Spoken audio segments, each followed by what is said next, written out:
folks. This is Hickey here with our next study of Ruach. I think it's lesson number 44. We're in 2 Chronicles 15 and 1. And it's a pretty simple, clear message today for me. We've been studying this Ruach spirit for 44 weeks now. We got a long way to go, which is fine. It's all about the journey.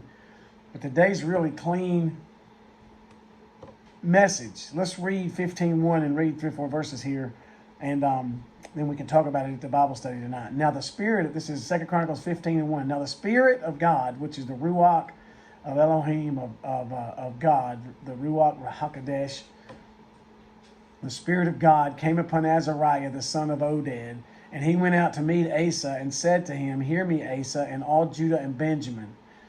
The Lord is with you while you are with him. If you seek him, he will be found by you, but if you forsake him, he will forsake you."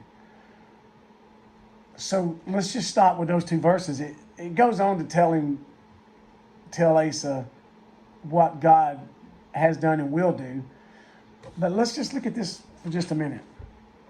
These first 2 verses. So the Spirit of God came upon Azariah, and he told Asa something. Now Asa was a king who had been doing some pretty good stuff in Judah. So Asa was a king in Judah, and so he'd been doing some pretty good stuff. But here Azariah comes to him, and the Spirit of God came in. He told him a simple message: the Lord is with you while you are with him. Now that's crazy.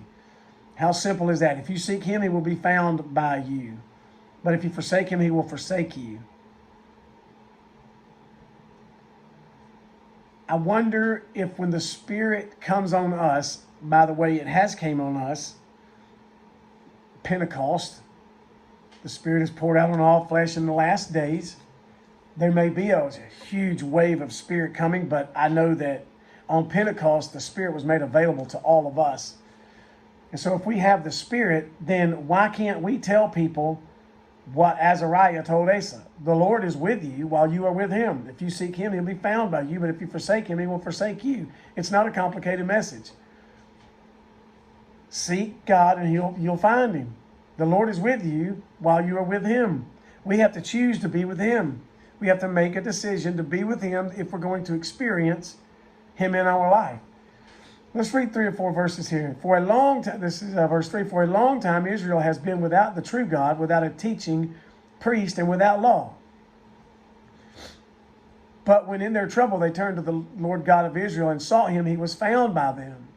And in those times there was no peace to the one who went out, nor to the one who came in, but great turmoil was on all the inhabitants of the land.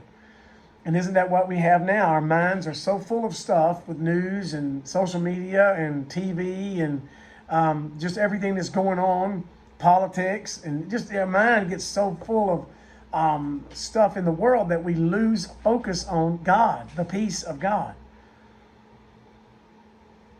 And in those times there was no peace to the ones who went out, nor to the ones who came in, but great turmoil was on all the inhabitants of the land. So nation was destroyed by nation and city by city, for God troubled them with every adversity.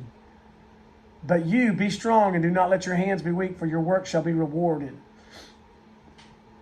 But you, be strong, do not let your hands be weak, for your work will be rewarded. Focus on the Lord, do what we're doing as unto the Lord. And when we run into someone, say, look, the Lord is with you while you're with him. If you seek him, he'll be found by you. But if you forsake him, he will forsake you. It's a simple message. A simple message. All right, so Bible study tonight, if you're interested, shoot me a link. Shoot me a text and I'll shoot you a link. You're awesome.